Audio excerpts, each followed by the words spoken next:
aquí lo relevante es la relación de áreas. Si el área del cátodo es mayor que el área del ánodo, que es la situación 1, la masa que se corroe es importante. Y en el segundo caso, si el área del cátodo es mucho menor que el área del ánodo, entonces la pérdida de masa que hay en el ánodo es baja. ¿Sí? No, la conclusión era respecto a la relación de áreas, no de los valores absolutos del área del cátodo o del ánodo, sino de la relación. Lo que importa aquí es la relación, porque puede ser que aumente el área del ánodo, pero también aumenta el área del cátodo, entonces no vamos a ver ese efecto, ¿sí? Tenían que tener en cuenta cómo era la relación de áreas de los dos electrodos para llegar a la conclusión. No sé si queda alguna duda de este problema, pero bueno, los errores que han cometido en el problema es considerar las densidades de corriente igual, ¿sí? En estos problemas de corrosión, lo que es igual, lo que se mantiene es la corriente, no la densidad de corriente. La densidad de corriente depende de las áreas de cada uno de los electrodos. Después, bueno, hay chicos que han escrito la conclusión, iban bien encaminados, pero al final concluyen mencionan que el metal 1 se corroe y ahí quedó. Ahí no les consideré ningún puntaje porque el metal 1 es el cátodo, no es el que se corroe, ¿sí? Es el metal 2. Porque si bien han resuelto los dos incisos bien, han hecho bien los cálculos de la masa que se consume, en la conclusión pareciera que no hubiesen entendido el problema o no hubiesen...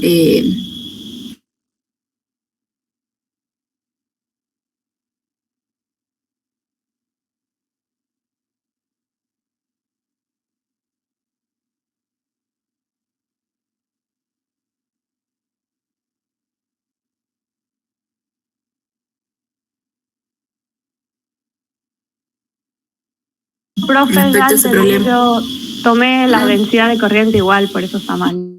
Ah, bien. No, por favor.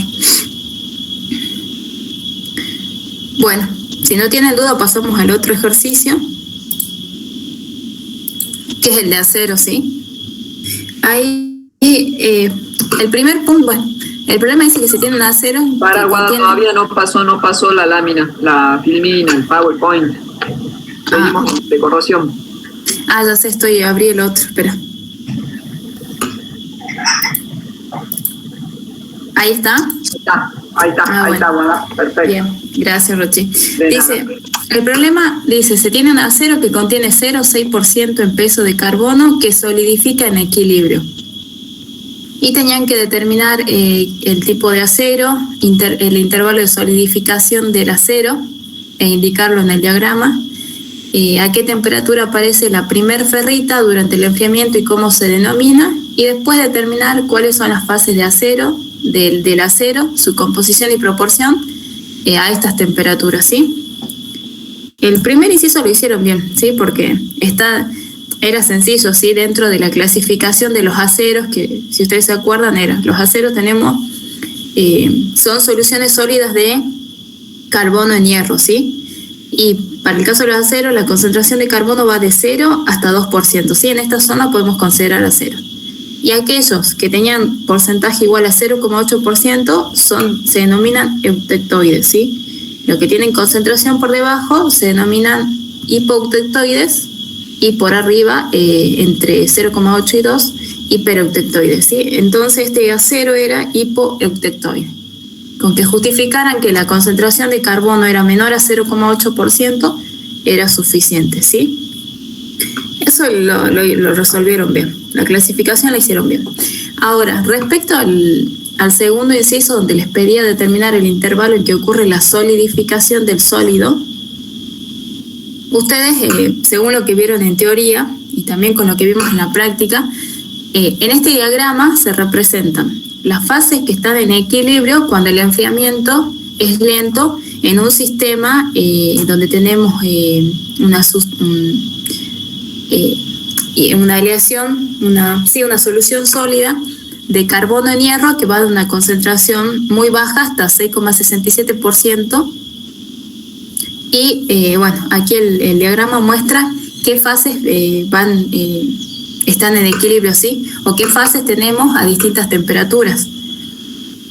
Entonces, si ustedes tenían que determinar el intervalo de solidificación para este acero que contiene un 0,6% de carbono, ustedes tenían que partir de la temperatura más alta, porque si le está hablando de intervalo de solidificación, quiere decir un intervalo de temperatura en el que el líquido pase al estado sólido, ¿sí? Entonces, el acero está en fase líquida en esta zona, como indicó Rochi en la clase práctica, ¿sí? En esta zona tenemos todo líquido, pero para esta composición de carbono de 0,6%, ustedes tienen, por ejemplo, a 1600 tienen líquido, a 1500 continúa estando el acero en estado líquido, ¿sí? Pero a partir de una temperatura ligeramente menor a 1500, será 1490, por ejemplo, comienza a solidificar el material, ¿sí? Parte del líquido se va transformando en austenita. ¿Por qué? Aquí, si se fijan en esta zona, hay un equilibrio entre la austenita y el líquido. Entonces, se va formando austenita y continúa formándose más austenita hasta que llega a la temperatura de 1450 aproximadamente, donde ya todo el líquido solidifica, ¿sí? Y todo pasa a ser austenita. Entonces, el intervalo de solidificación es este. ¿Por qué? Porque en todos estos puntos tenemos líquido, ¿sí? Líquido, pero cada vez es menor la cantidad, porque si ustedes aplican la regla de la palanca, por ejemplo, en este punto, aquí en este punto tenemos todo líquido y empieza a solidificar austenita. Recién, o sea, ante el mínimo descenso de temperatura va a empezar a solidificar austenita. Pero mientras vamos bajando la temperatura, ¿sí? Fíjense que este segmento es proporcional al líquido y este segmento es proporcional a la austenita. A medida que vamos bajando la temperatura, disminuye este segmento, que es proporcional al líquido por regla de la palanca, ¿sí? Y aumenta el segmento que es proporcional a la masa de austenita. Y llega a este punto donde de masa de líquido tenemos 0 y masa de austenita o sea, toda la masa del sistema es masa de austenita. Por debajo de esta temperatura ya tenemos austenita en estado sólido, ¿sí? Y si continuamos bajando la temperatura, la austenita se transforma en otras fases del acero. Pero el intervalo de solidificación es esta. O sea, es el intervalo donde tenemos líquido más un sólido, hasta que el líquido solidifica completamente, ¿sí? Eso era lo que le pedía que indique, porque fíjense que por abajo de 1350, aquí, ya tienen fase sólida, ya no hay solidificación, hay transformación de fase sólida. Pero en esta zona sí, en esta zona tienen líquido más un sólido, y bueno, va solidificando el líquido hasta que solidifica completamente, ¿sí?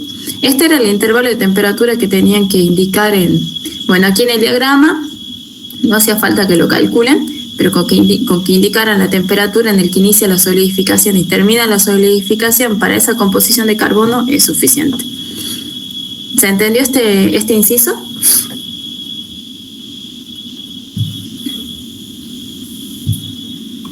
Sí, profe. Bueno, ahora pasemos al otro, que les preguntaba qué tipo de ferrita iban a obtener. ¿Cuál era la primera ferrita que aparecía en el material cuando se enfriaba? ¿Sí? Ya pasamos en el análisis anterior la etapa de solidificación, ¿sí? Al final de esa etapa obtenemos austenita. Si se continúa bajando la temperatura, continúa estando la austenita, o sea, el acero en forma de austenita, hasta que llega a esta curva, ¿sí? En esta zona, si ustedes recuerdan, tenemos austenita y ferrita, ¿sí? En equilibrio. Entonces, cuando llega a esta temperatura, empieza a transformarse parte de la austenita en ferrita, ¿sí? Si ustedes se acuerdan el punto del trabajo práctico, habíamos visto que a esta temperatura, ligeramente por debajo, un cambio pequeñito de temperatura, ya aparece la ferrita en los bordes de grano de la austenita, ¿sí? Y en ese caso, la ferrita que se forma se denomina proeutectoide. ¿Por qué? Porque se forma antes de la temperatura del eutectoide, que es 723 grados centígrados, ¿sí? Todo lo que se forma en esta zona de ferrita se denomina proeutectoide. Entonces, lo que tenían que indicar ustedes era la temperatura interpolar entre 700 y 800 para determinar esa temperatura, y indicar que la ferrita que se forma es ferrita proeutectoide. ¿Por qué? Porque se forma antes de la temperatura del eutectoide. ¿Sí? Ahora, el siguiente punto les pedí analizar qué ocurre, qué fases tienen presente en el acero, y las composiciones y los porcentajes de cada una a una temperatura mayor a 723 grados centígrados y a una temperatura menor a 723 grados centígrados, ¿sí? Ese problema está planteado para que ustedes vean los cambios de fase que ocurren alrededor de esta temperatura, a 723 grados centígrados. Recuerden que esta temperatura es la temperatura de reacción eutectoide, donde la austenita se transforma en perlita, que son láminas alternadas de ferrita y cementita, ¿sí? Entonces, ese delta T es muy pequeño, infinitesimal, no tiene nada que ver con el delta T de aquí de solidificación, ¿no?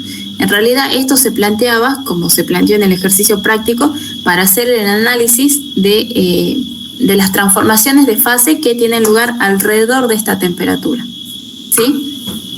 Entonces nos ubicamos a una temperatura ligeramente por arriba de 723, ¿sí? Que es la que está indicada, yo le indiqué aquí, la línea que corresponde a esa temperatura sería esta que está marcada con anaranjado, ¿sí? Y en los extremos, las fases que están presentes. A una temperatura ligeramente mayor a 723, ¿qué es lo que tienen presente ustedes aquí? Si nos vamos, aquí estamos con 0,6% de carbono, nos vamos hacia la izquierda, chocan con la curva de la ferrita, ¿sí? Recuerden que en esta zona tenemos ferrita. Y hacia la derecha, hacia la austenita, ¿sí? ¿Y qué composiciones tienen ahí? Como es una temperatura ligeramente superior a 723, podemos tomar las composiciones del punto eutectoide, ¿sí? La ferrita con 0,02% de carbono y la austenita con 0,8% de carbono.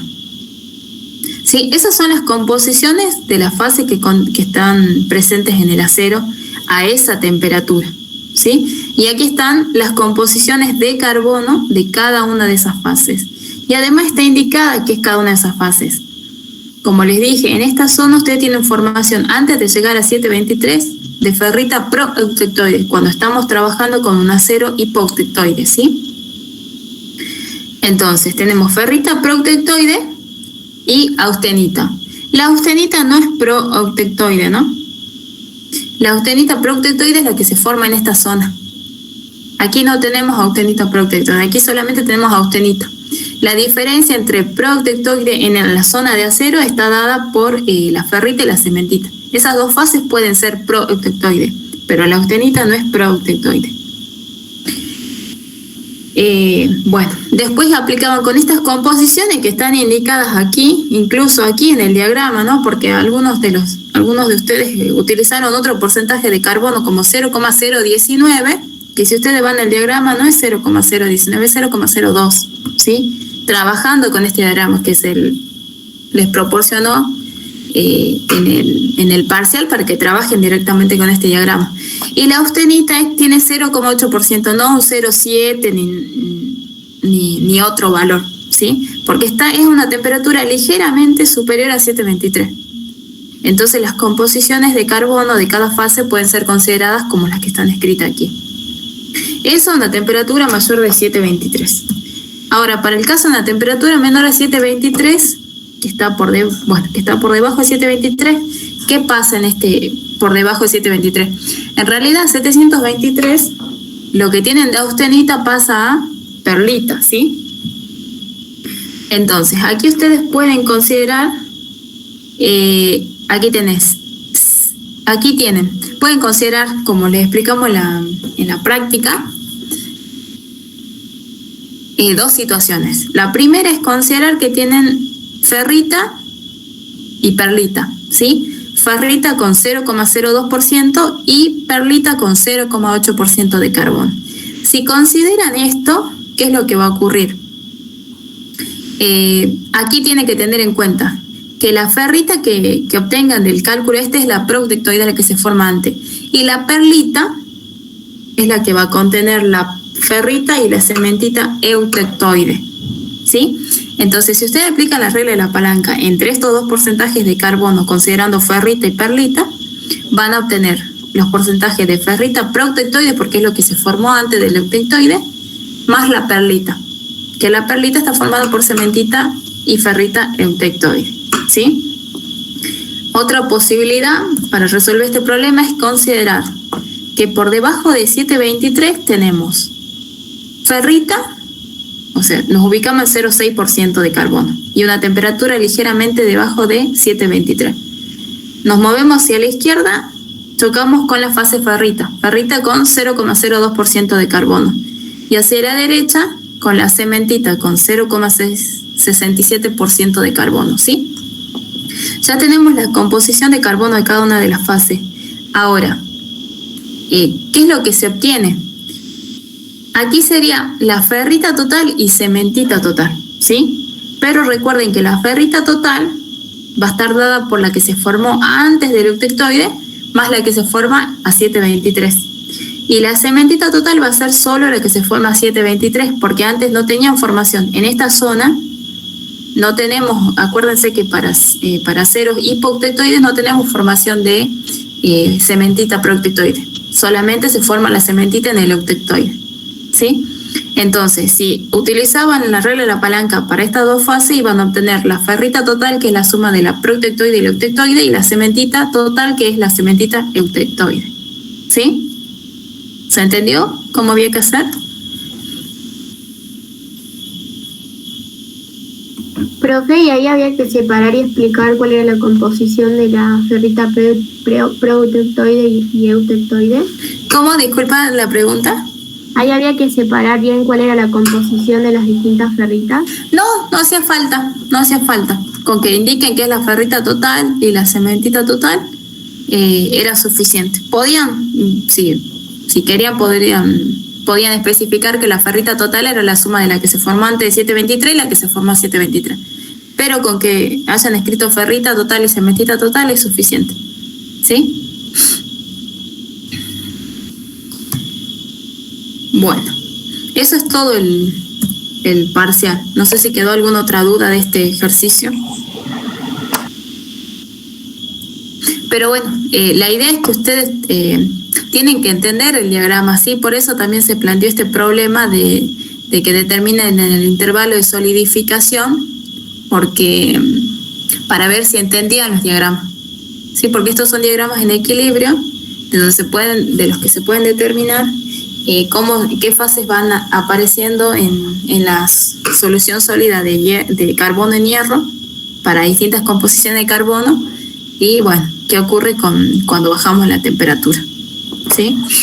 Y entender qué pasa acá en el eutectico y en el eutectoide, ¿no? Exactamente, sí. Que acá, fíjense, pasamos de un líquido a un sólido.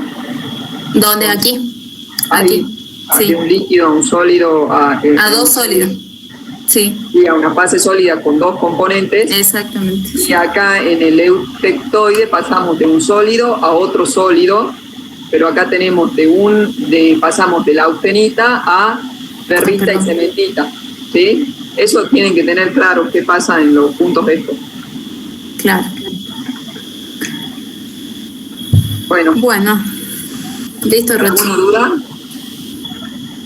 Bueno, pasamos. Profe, disculpe, sí. En el problema de corrosión entonces no contaba ningún punto si la conclusión estaba mal. Sí, no contaba ningún punto si estaba mal. La idea era que ustedes ahí mencionen la relación de las áreas, porque podían mencionar que las áreas aumentaban, pero si no hay una relación entre el área del ánodo y el cátodo, no era válida la conclusión, porque la idea de la consigna era plantearles, si se fijan ahí, distintas áreas. Se invierten del caso A al B precisamente para que ustedes tengan en cuenta de que la relación de áreas cambió y que no solo el aumento del área de uno de los electrodos va a afectar la masa que se corroe o la masa que se deposita en el cátodo, sino que es la relación la que más afecta a la masa que se va a corroer o la masa que se va a depositar. No es solo el valor absoluto de las áreas, sino esa relación, ¿sí?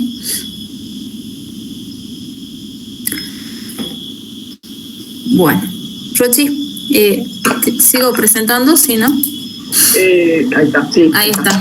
Ahora comparto yo. Dale.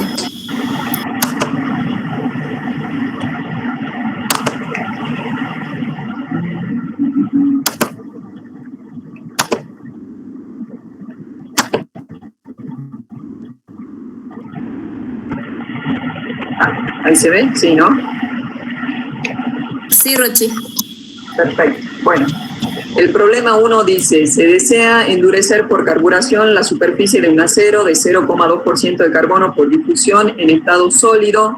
Este tratamiento se lleva a cabo a 900 grados centígrados en una atmósfera gaseosa que contiene 1% de carbono. La pieza de acero cementado se considera semi-infinita y se pregunta, ¿cuál es el tiempo de tratamiento termoquímico en hora necesario para obtener una concentración de carbono igual a 0,8% a una profundidad de 0,5 milímetros por debajo de la superficie de la pieza de trabajo? B, ¿a qué temperatura en grados centígrados se debe realizar el tratamiento para que el tiempo de tratamiento sea de 1/10 del tiempo obtenido en el inciso A? Y C, ¿qué conclusión se puede emitir? Y como datos daba la difusión de carbono en austenita a 900 grados centígrados, la difusión de carbono en ferrita a 900 grados centígrados, la energía de activación y la constante de los gases. Fíjense que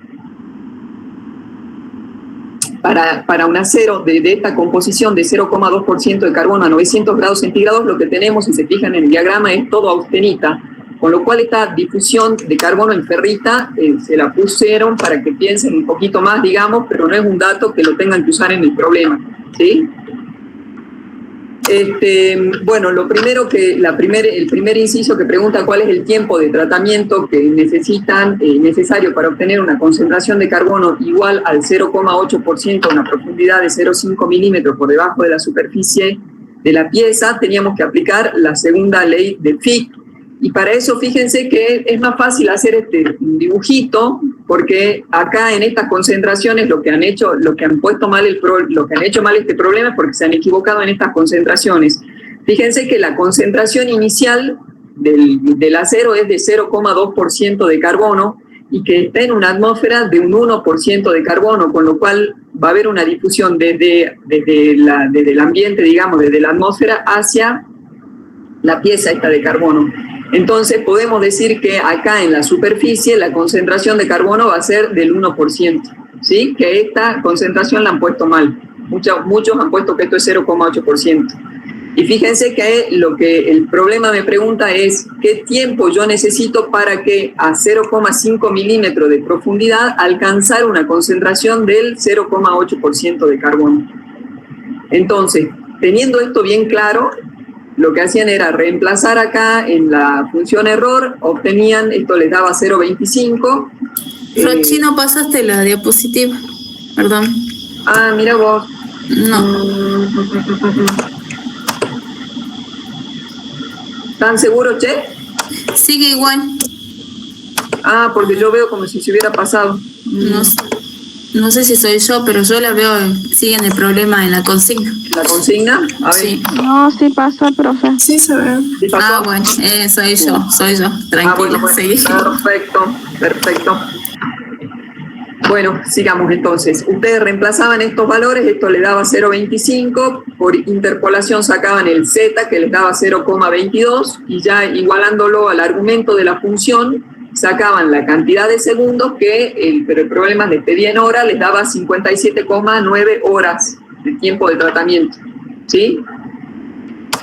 Ese era el inciso A. El inciso B dice, ¿a qué temperatura en grados centígrados se debe realizar el tratamiento para que el tiempo de tratamiento sea 1/10 del tiempo obtenido en el inciso A? Simplemente, bueno, lo que hicieron mal el inciso A, hicieron mal el inciso B, claramente. Una forma de resolver esto, porque les voy a decir, muchos chicos han resuelto de distintas maneras, por supuesto que si está bien resuelto les da el mismo resultado, pero una era decir que bueno, que el tiempo, ahora mi tiempo iba a ser 1/10 del tiempo anterior, ¿sí? Con lo cual yo tenía esta cantidad de segundos. Fíjense que si yo acá lo reemplazaba, en el argumento de la función yo conocía el valor de z, estamos hablando de que ahora es la misma profundidad, pero lo que yo quería era que haya una difusión más rápida, digamos, con lo cual conozco el tiempo, conocía la profundidad, de acá despejaba la difusividad, el valor que tenía que tener la difusividad, ¿sí? Por otro lado, si yo quería usar esta ecuación, fíjense que a mí me estaba faltando todavía el valor del coeficiente de difusión, con lo cual, pero yo sabía que a 900 grados yo conocía el valor de difusión de la austenita, conocía la energía de activación, conocía la temperatura, conocía la constante de los gases, con lo cual yo este valor lo podía determinar en función de los datos del problema, y conocí el valor del coeficiente de difusión, que simplemente hemos dicho que este coeficiente no depende de la temperatura, con lo cual cuando yo quería calcular la temperatura ahora para el nuevo tiempo, simplemente pongo el mismo coeficiente de difusión, conozco el valor que yo tenía que tener la difusividad para que el tiempo sea 1/10, ¿sí? Y de acá de esta misma ecuación despejaba el valor de la temperatura, ¿sí? Que les daba 1109 grados centígrados. ¿Se entendió? Esta era una forma de plantearlo. Y la conclusión era que simplemente aumentando la temperatura en un 18% se podía obtener un aumento de 10 veces el valor de la difusión de carbono en la austenita. Esa era la conclusión que tenían que hacer, que muchos han puesto que, bueno, que aumentando la temperatura aumenta el valor de la difusión, y yo eso se lo di como válido, digamos.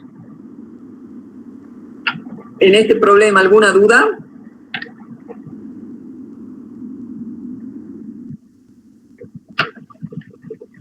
Bueno, si no hay ninguna duda, pasamos al otro. ¿Hay dudas? Dale, pasa nomás, porque no consultan, no. Dale. Y el problema 4 decía, ¿qué cantidad de cal apagada se obtendrá a partir de 100 toneladas de piedra caliza diarios que tienen una ley del 92% y donde el conjunto de las operaciones tiene un rendimiento promedio del 94,5%, si además se cuenta con una cisterna de agua para el proceso de solo 17 metros cúbicos, es factible cumplir a diario? Y como dato nos daban los pesos atómicos del calcio, carbono, oxígeno e hidrógeno. Bueno, básicamente primero había que calcular la cantidad de cal apagada a partir de 100 toneladas. Entonces, fíjense que nosotros tenemos 100 toneladas de carbonato de calcio, pero eso es si tuviéramos una ley del 100%. El problema me dice que tenemos una ley del 92%, con lo cual el otro 8% es ganga. Es decir que yo no tengo 100 toneladas de carbonato de calcio, sino que en realidad tengo 92 toneladas de óxido de calcio, de carbonato, perdón, de calcio. Pero aún todavía falta tener en cuenta el rendimiento. Yo tendría 92 toneladas de carbonato de calcio si tuviera un rendimiento del 100%, pero tampoco tengo un rendimiento del 100%, sino un rendimiento del 94,5%, con lo cual la cantidad real, digamos, de carbonato de calcio que yo tengo es de 86,94 toneladas. Ahora bien, yo a partir de esta cantidad inicial, vamos a decir así, de carbonato de calcio real que yo tengo, ¿qué cantidad tendría que determinar qué cantidad de cal apagada tengo? Una de las formas era, primero, determinar la cantidad de cal viva que yo obtengo por relación estequiométrica. Fíjense que yo sé que 100 toneladas de carbonato de calcio me van a dar 56 toneladas de óxido de calcio. Por lo tanto, si yo tenía 86,94 toneladas de carbonato de calcio, voy a tener X cantidad de toneladas de óxido de calcio. Y acá les aclaro que acá ustedes pueden poner gramos, tonelada, lo que quieran, digamos, mientras estén todos con las mismas unidades, no hay problema, porque acá la gente, hay chicos que me han puesto en gramos. En vez de ponerme las cosas en tonelada, les daban no sé cuántos millones de gramos. Fíjense que podemos poner toneladas y que me den toneladas, digamos. Entonces, fíjense que yo acá determino la cantidad de óxido de calcio. Y lo que hago es, bueno, a partir de, por estequiometría también yo sé que 56 toneladas de óxido de calcio me van a dar 74 toneladas de cal, de hidróxido de calcio o de cal apagada. Entonces, como yo tenía esta cantidad de los 48,69 toneladas de óxido de calcio, voy a tener 64,34 toneladas de cal apagada, que era una de las preguntas que me hacía el problema, ¿sí? ¿Cuánta cal apagada iba a obtener a partir de las 100 toneladas de carbonato de calcio? Esta era la respuesta. Y después había que determinar la demanda de agua. Entonces, fíjense que lo podemos hacer también por distintos caminos. Yo acá se los hice por dos para que ustedes vean que pueden plantear que 56 toneladas de óxido de calcio de acá, más voy a necesitar 18 toneladas de agua. Entonces, para las 48,69 toneladas de óxido de calcio que ya habíamos determinado, voy a necesitar 15,65 toneladas de agua. O esto lo podíamos hacer en función de la cantidad de cal apagada, ¿sí? Yo sé que 74 toneladas de cal apagada se apagaron, digamos, con 18 toneladas de agua. Bueno, nosotros teníamos 64,34 toneladas de cal apagada, necesitaré 15,65 toneladas de agua. Y fíjense que si nosotros consideramos que la densidad del agua es 1 tonelada por metro cúbico, entonces íbamos a necesitar 15,65 metros cúbicos. Y la cisterna tenía 17 metros cúbicos por día, con lo cual la cisterna sí alcanzaba para llevar a cabo el proceso diario de apagado. ¿Sí? Y ese era el problema de aglomerantes. ¿Alguna duda?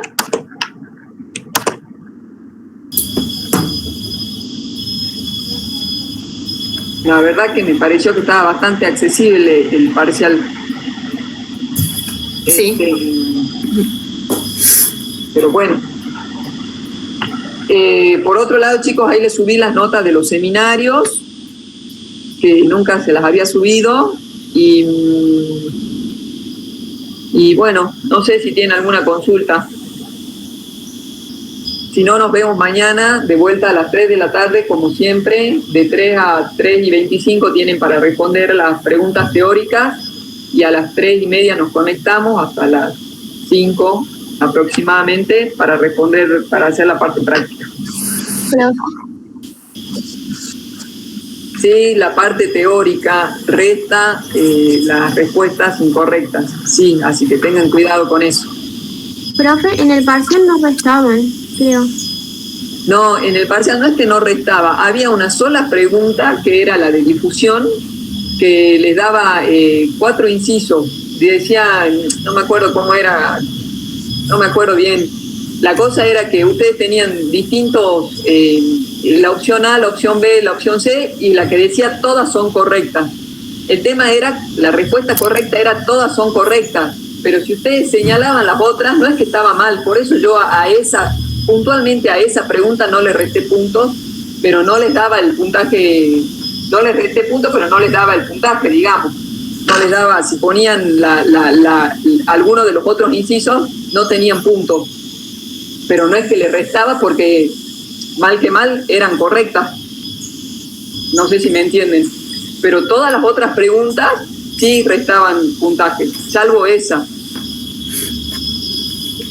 Profe, le quería consultar si en el promedio que usted subió en el listado no considera la autoevaluación que falta y los seminarios que faltan. Sinceramente, eso lo hizo, ese Excel lo tiene Edgardo, y no me acuerdo porque me mandó a mí que es lo que... Rochi, pero igualmente, en realidad lo que sacó ahora el ingeniero es la nota usando la polinómica con lo que ya tienen hecho. Claro, pero lo que yo no me acuerdo es si dividió las evaluaciones por tema, por todo, por todas o por las que han contestado. Nomás todavía les está faltando una evaluación por tema y les está faltando los 3 laboratorios. Sinceramente, a ver, déjenme 2 minutos que me fije.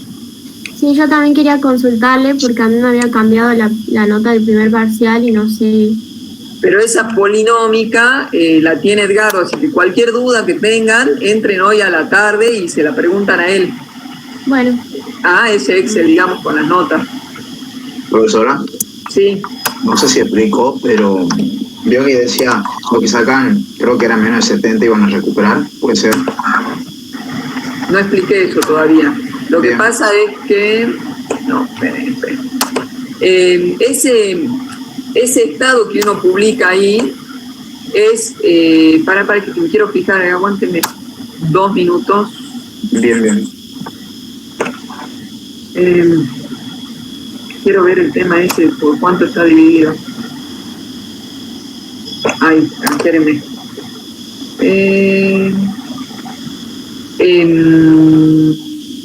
El promedio de las evaluaciones por tema más el seminario está dividido por 8. El cumplimiento, ¿cuántas evaluaciones por temas hay? 7. ¿Y 7 con la que falta o 7 con la que... A mí ya me fijo. No, me fijo, tienen que haber Rochi. hecho 7 porque son 7 trabajos prácticos. Está dividido por 8. Ah, no, pero está el seminario, che. Claro, incluye el seminario. Entonces está dividido por lo que han rendido hasta ahora, digamos. Sí, debe Todo ser. eso lo tienen que chequear con Edgardo, pero básicamente el estado era, yo les voy a explicar un poquito el tema de los estados.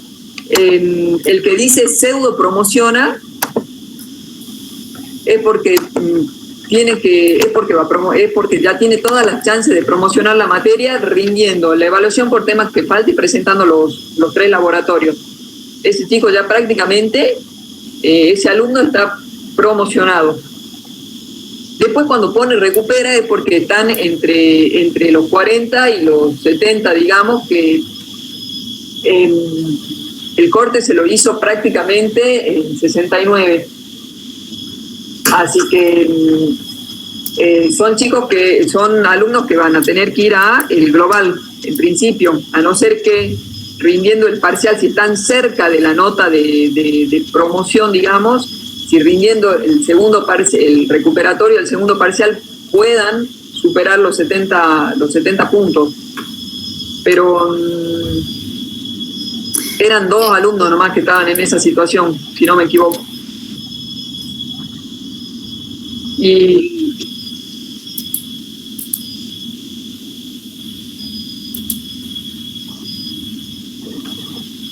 bueno, eso entra esta tarde con Edgardo y pregúntale a él, porque él te podría simular. Si vos te sacas tanto en el parcial, ¿cuánto te quedaría la polinómica? ¿Me entendés?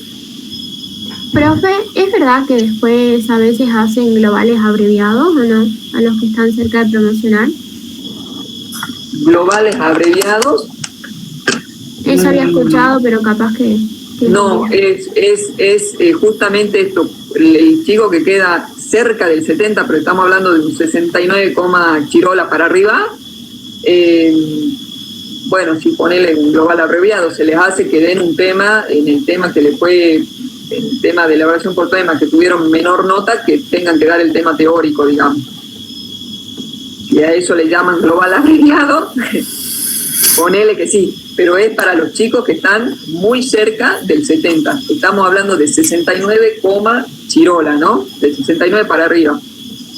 Sí, profe, gracias. Y después el global va a ser en febrero, una vez que tengamos el cronograma, pero calculen dentro de la primera quincena de febrero.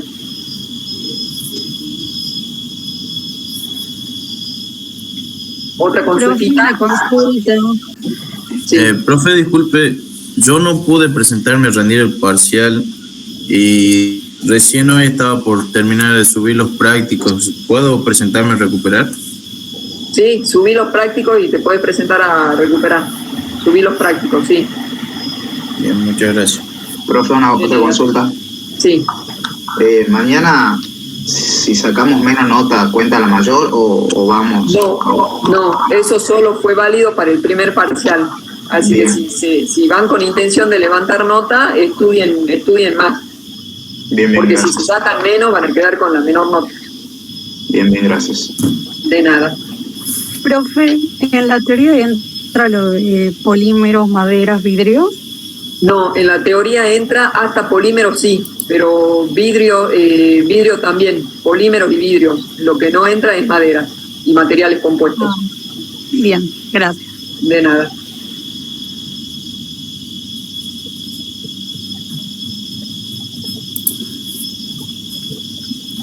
Bueno. ¿La próxima evaluación es solamente maderas? Déjame que te diga, yo me fijo que la tengo acá, creo que es cerámico, che. No, autoevaluación tema 12. Materiales compuestos. Materiales compuestos, exactamente. Sí. Bien, gracias, profe. De nada. Y ya, si no, hoy, mañana les voy a estar subiendo los datos de los laboratorios. Yo les voy a subir directamente los datos de los 3 laboratorios. Y ustedes, si se fijan en el cronograma, el 24 del 11 es un laboratorio, el 30 del 11 es otro laboratorio, y el 1 del 12 es el otro laboratorio.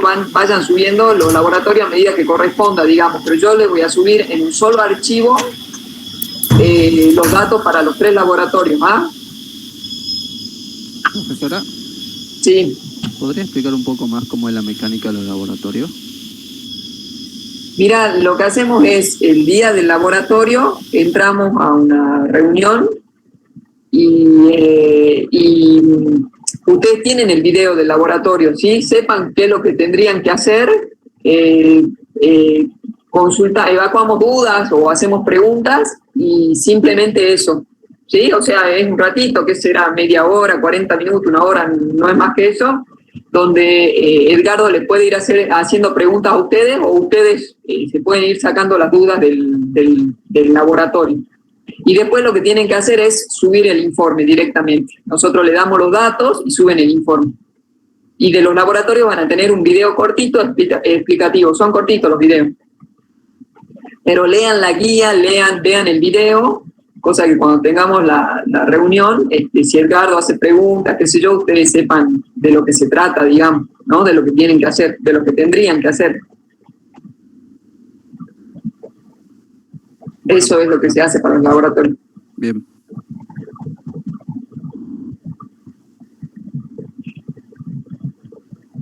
Bueno, si no hay más consultas, nos vemos mañana. Dale. Nos vemos mañana, chicos. Nos vemos, Rochi. Chau, Guada. Chau, chicos. Nos vemos. Chao, profe. Gracias. Hasta mañana. Hasta mañana. Nada.